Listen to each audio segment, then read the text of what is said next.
बोलिए श्री सदगुरुदेव की जय। सदगुरु श्री कबीर साहब जी सत्य बोधदाता, परम विवेकी, संत सम्राट, बंदी छोर हुए। उन्होंने सत्य का उपदेश दिया और झूठ से बचाने के लिए और सबके लिए। सदगुरु श्री कबीर साहब के सिद्धांत में, विचारों में कोई राग द्वेष नहीं, कोई छल कपट नहीं, सबके हित की बात बताई। किसी भी मत पंथ सिद्धांत को मानने वाला हो, यदि सदगुरु श्री कबीर साहब के विचारों को अंदर उतारेगा तो उसके हृदय की कालमा दूर हो जाएगी, उसके हृदय में विकार रहेगा ही नहीं। बिल्कुल जैसे सूखी घास में आग लग जाती है तो जल करके एकदम पूरा का पूरा भस्म हो जाता है। इसी प्रकार से यदि पारक ज्ञान सदगुरु श्री कबीर साहब जी का इसको हो गया तो भ्रम भूल कल्पना विषय वासना जड़ मूल से खत्म हो जाती है। वहां पर किसी प्रकार का कोई विकार नहीं रहता। तो बंदी छोर सदगुरु श्री कबीर साहब ने सत्य का उपदेश दिया। और सत्य कैसे कहते किसे हैं ये भी समझ लेना चाहिए। सत्य है चेतन जीव, और सत्य है ये अनादि जगत। तो पृथ्वी जल वायु अग्नि में जीव नहीं है और कोई इसे ब्रह्म परमात्मा बनाने वाला नहीं। और ज्ञान स्वरूप चेतन जीव है, जो अपने आप को भी जानता है और चारों तत्वों के भी धर्म गुणों को जानता है और जंगल में औषधि गुणों को भी जानता है। ये सबको जानता है। मिट्टी की परीक्षा यही करता है, परीक्षण। जल का परीक्षण करता है, वायु परीक्षण करता है, अग्नि परीक्षण करता है। सबका परीक्षण करने वाला, सबके गुण धर्मों को जानने वाला ये चेतन जीव सत्य है। इसके ऊपर कोई ईश ब्रह्म परमात्मा देवी देवता भूत चुड़ैल तंत्र मंत्र जादू टोना अपनो कुछ नहीं लगेगा, क्योंकि ये अविनाशी है।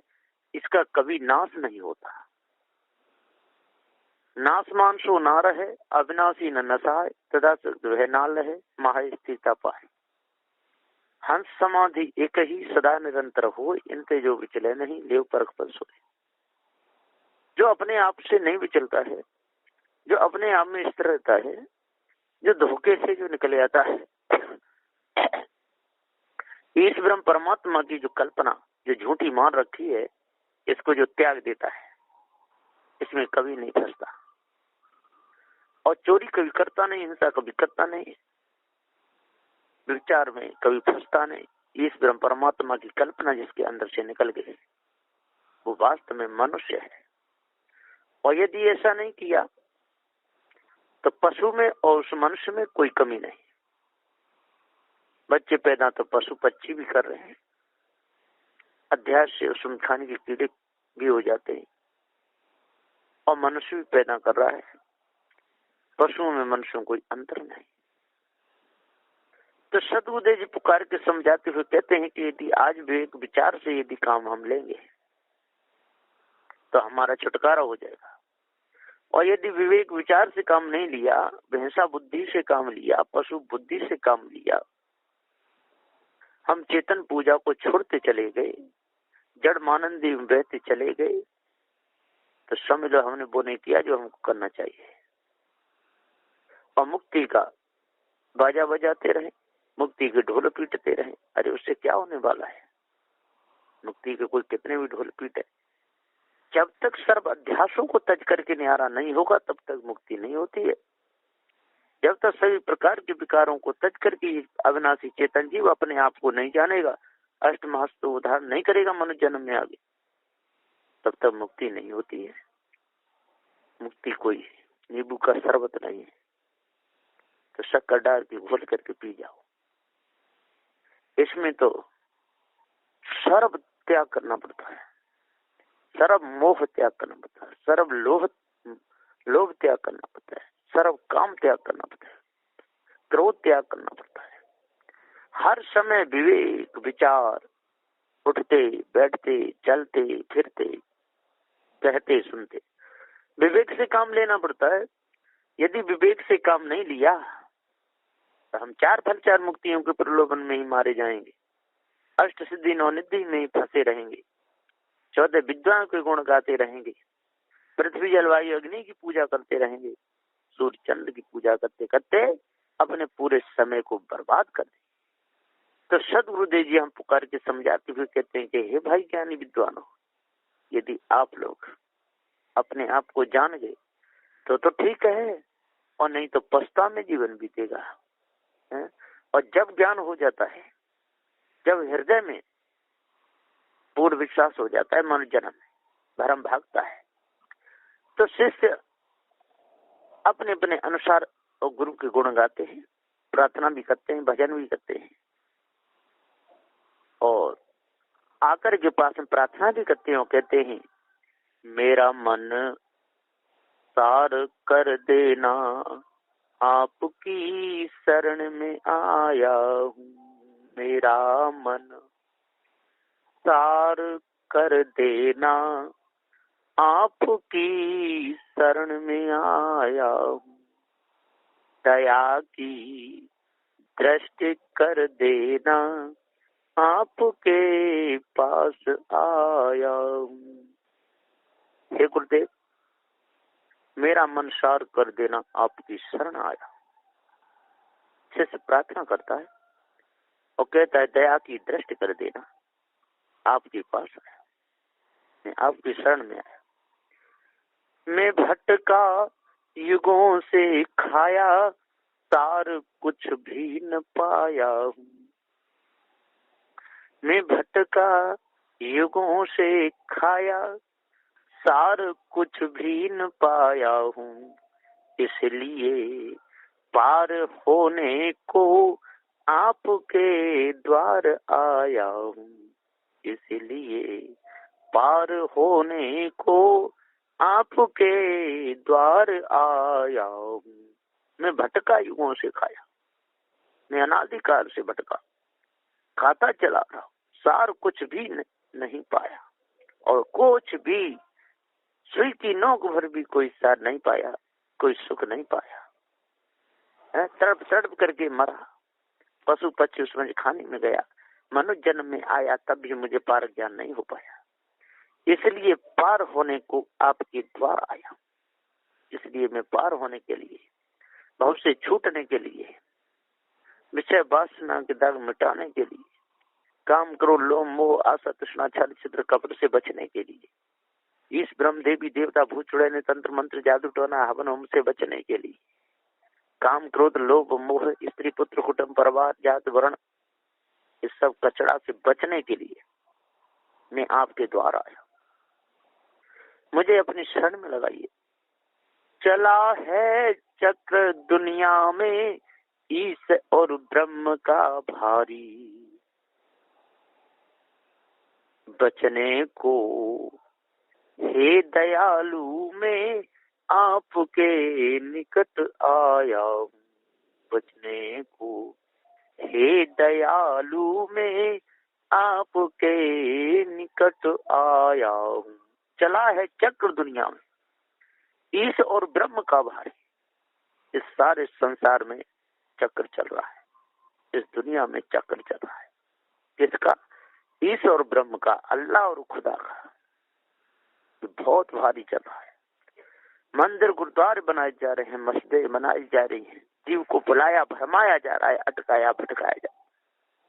लड़ने झगड़ने में बहुत समय बिता देते हैं हिंदू और मुसलमान, ईसाई पारसी खूब लड़ते हैं। कहीं कहीं तो हिंदू हिंदू ही लड़ जाते हैं, मुसलमान मुसलमान लड़ जाते हैं, पारसी पारसी लड़ जाते हैं, यहूदी यहूदी लड़ जाते हैं, ईसाई ईसाई लड़ जाते हैं, बहुत लड़ जाते हैं। बचने को हे दयालु में आपके निकट आया। इस बीमारी से, ब्रह्म की बीमारी से, ईश्वर की बीमारी से, अल्लाह खुदा ताला की बीमारी से, चार किताबों की बीमारी से, चार वेदों की बीमारी से, इन सारी बीमारी, हवन यज्ञ जितना भी बखेड़ा चल रहा है, पत्थरों की पूजा की बीमारी से, नदी नालों की पूजा की बीमारी से बचने के लिए मैं आपके पास आया। स्त्री कुटुंब प्रवाह से, विषय बादशाह से बचने के लिए, नरक कुंड से बचने के लिए, महाघोर इस गड्ढे से बचने के लिए मैं आपके पास आया हूँ। मेरे ऊपर दया कीजिए, मेरे सिर पे हाथ रख दीजिए, मुझे जड़ चेतन का पूरा पूरा भेद बता दीजिए, इसलिए मैं आपके निकट आया हूँ। धर्म के ठेकेदारों ने लूट भारी मचाई है, बचा लो नाथ अब मोको मार में भारी खाया हूँ, बचा लो नाथ अब मोको मार में भारी खाया हूँ। धर्म के ठेकेदारों ने लूट भारी मचाई, बहुत भारी मचाई। कोई कहता है इस देवता को पूजो कार बन जाएंगे, कोई कहता है इसको पूजो, कोई कहता है राम के भजन से उद्धार होगा, कोई कहता है श्याम के उद्धार से भजन से उद्धार होगा, कोई विष्णु के बताता है, कोई कहता है जी एक ही अवतार रहे विष्णु राम। ये बहुत भारी ग्रंथों में इतनी बीमारी लिखी है, तेजी पढ़ पढ़ करके लोग बोर आ गए। यहाँ हवन यज्ञ भी लिख दिए, मार काट के भी लिख दिए, बलि चढ़ाना भी लिख दिए, हलाल करना भी लिख दिए। इन लोगों को जरा भी लिखने में शर्म नहीं आई। धर्म के ठेकेदारों ने लूट भारी मचाई, ये गुरुदेव बहुत भारी बचाई है। और मैं भी जब जब आया तब इन्हीं के चक्कर में फंसा, मुझे पारक ज्ञान नहीं हो पाया। आज थोड़ी सी मेरे को पारक सिद्धांत की झलक लगी है, इसलिए मैं आपके पास आया। धर्म के ठेकेदारों ने लूट भारी मचाई है, बचा लो नाथ अब मुझको मार में भारी खाया हूँ। ये नाथ मुझे बचा लो, में बहुत भारी मार खाया। बकरा बना काटा गया, कितनी मार खाया। बैल बना, हल में चला, गाड़ियों में चला, और मार के भी लोग खा गए। गाय बना, खूब बच्चे पैदा किए, बछड़ी बछड़ा पैदा खूब किए, दूध खूब दिया। भैंस बना, दूध देता रहा। भैंसा बना, हल में गाड़ियों में चलता रहा, कितनी मार खाया। जंगलों में गया, जंगली हाथी बना, जंगली शेर बना, जंगली भालू बना, बंदर बना, लोमड़ी बना, खरगोश बना, कितनी मार खाई है। अब यदि वो कष्ट आज आ जाए तो कितना भारी बखेड़ा है। बचा लो नाथ अम्मो को मार में भारी खाया। सदगुरु महान है दाता, मेरा हृदय निर्मल कर दो। सदगुरु महान है दाता, मेरा हृदय निर्मल कर दो। पड़ा भूपेंद्र चरणों में शीस चरणन झुकाता हूँ। पड़ा भूपेंद्र चरणों में शीस अपना झुकाता हूँ। मेरा मन सार कर देना, आपकी शरण आया हूँ। हे सदगुरु, हे सदगुरु दाता, हे बंदी छोर, मेरा हृदय निर्मल कर दो। शिष्य अपने गुरुदेव के चरणों में सिर झुका करके बंदगी कर रहा है और ये अरदास कर रहा है, अपनी दरखास्त पेश कर रहा है कि हे गुरुदेव, पड़ा भूपेंद्र चरणों में इसे अपना झुकाता हूँ। मैं आपके चरणों में सिर झुकाता हूँ और मैं भाव से छूटना चाहता हूँ। मेरे मन की जो खराबी है, मेरे मन में जो भी विकार है उसको दूर करो, जड़ाध्यास बिल्कुल मिट दो। क्योंकि सारे संसार में जहाँ जाओ तहाँ वही ईश्वर परमात्मा, देवी देवता, भूत चुड़ैले, तंत्र मंत्र, जादू टोना, पत्थर पूजा, पृथ्वी पूजा, अग्नि पूजा, वायु पूजा, आकाश की पूजा, चंद्र की पूजा, सूर्य की पूजा, नदी नालों की पूजा, पर्वत पहाड़ों की पूजा, जय ही धुंध मचा हुआ। जहाँ जाओ हवन हो रहे, जहाँ जाओ सामग्री जलाई जा रही है, चारों ओर सजा देते हैं, पत्थरों की मूर्तियों की आरती हो रही है, नदी नालों की आरती हो रही है, बकरे मेढ़े काटे जा रहे हैं, मांसों की दुकान है, बेचारे लटके रहे लोथ के लोथ चारों ओर। सदगुरुदेव जी पुकार के समझाते हुए कहते हैं कि हे भाइयों, इतनी बड़ी अनाजकता इस संसार में फैली हुई है कि मन में इतनी खार जम गई है कि सत्य बोध विचार समझ में ही नहीं आता। यदि मांस की गली में घुस जाओ, ओहो, निकलना मुश्किल पड़ जाए। बहुत भारी धुंध मचा हुआ है, बहुत भारी अनाजकता फैली हुई है। सदगुरुदेव जी पुकार के समझाते हुए पुकार कहते हैं, ए भाई आज वर्तमान में चेतो, पहले जो हुआ सो हुआ, अपना मन अच्छा बनाओ। अब सन 2021 का और जाना हुआ है और सन 2022 लगी है, तो कहा है आज नई बरस का दिन आया, आज नई बरस का दिन आया, 2 जनवरी के शुभ अवसर में, 2 जनवरी के शुभ अवसर में दिन भी अमावस्या का आया, दिन भी अमावस्या का आया, आज नई वर्ष का दिन आया। आज नया वर्ष का दिन है। 2 जनवरी शुभ अवसर में दिन भी अमावस्या का, पूष अमावस्या मानी जाती है। तो सदगुरुदेव जी पुकार के कहते हैं, ये भाई अपने मन को निर्मल करो।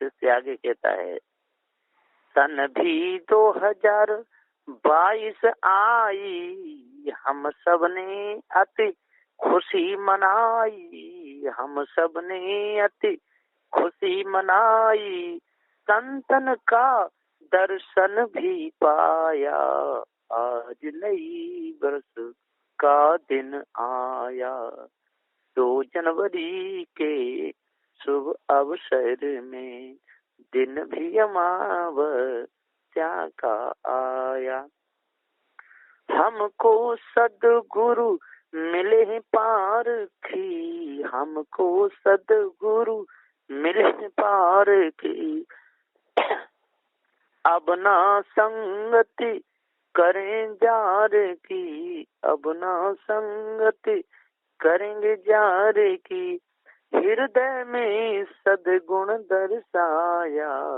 आज नई वर्ष का दिन आया, 2 जनवरी के शुभ अवसर में दिन भी अमावस्या का आया, पत्थर पूजा अब न करेंगे, पारिक गुरु के संग रहेंगे, सत्य प्रेम से शीश झुकाया, आज नई वर्ष का दिन आया, 2 जनवरी के शुभ अवसर में दिन भी अमावस्या का आया, 3 जनवरी के शुभ अवसर में संतन का नित दर्शन पाया, महान गुरु ने ज्ञान कराया, भूपेंद्र दास ने अति गुण गाया, अब न लगे संसार की माया, आज नई वर्ष का दिन आया, आज नई वर्ष का दिन आया, 2 जनवरी के शुभ अवसर में दिन भी अमावस्या का आया। सदगुरु का निर्मल उपदेश है, सदगुरु का सार उपदेश है, ये सबके लिए हितकारी है, किसी के लिए कष्टकारी नहीं। तो बंदी छोड़ सदगुरु श्री कबीर साहब जी का उपदेश है कि हे भाइयों, जड़ाध्यास से बचो और नास्तिकता से बचो, पवित्र अपने मन को रखो। जब तक अपने मन को पवित्र नहीं रखोगे, जब तक अपने तन को पवित्र नहीं रखोगे, जब तक वचनों को पवित्र नहीं रखोगे, अपनी दृष्टि निर्मल अच्छी नहीं रखोगे, अपने वाणी वचनों पर जब तक कंट्रोल नहीं करोगे, जब तक कहाँ पर बैठना कहाँ पर उठना ऐसा नहीं जानोगे, क्या खाना क्या पीना ऐसा नहीं जानोगे, तब तक आपके अंदर से कालमा निकल नहीं सकती, कालमा निकल नहीं सकती। तो हे भाई ज्ञानियों विद्वानों, 4 वेद 6 7 18 पुराणों के ज्ञाता हो, जपी तभी सन्यासी हो। अच्छे प्रकाश से अपने मन को देखो, अपने विचारों को देखो और अपने ये ग्रंथ जो लिखे हैं इन पे आप विश्वास कर रहे हो, इनको भी देखो इसमें सार क्या है। उन लोगों ने होश में कलम चलाई है कि बेहोश में कलम चलाई है, कि भांग खा के नशा करके शराब पी करके ऐसे कलम चलाई, उसका विचार करो और विचार करके इन धोखे की बातों को, इन झूठी बातों को अपने अंदर से निकाल दो। और जीव दया सीखो, चींटी से लगाए हाथी तक, किसी को दुखाओ सताओ मती, किसी को मारो मती, किसी को काटो मती। सबके अंदर चेतन जीव है।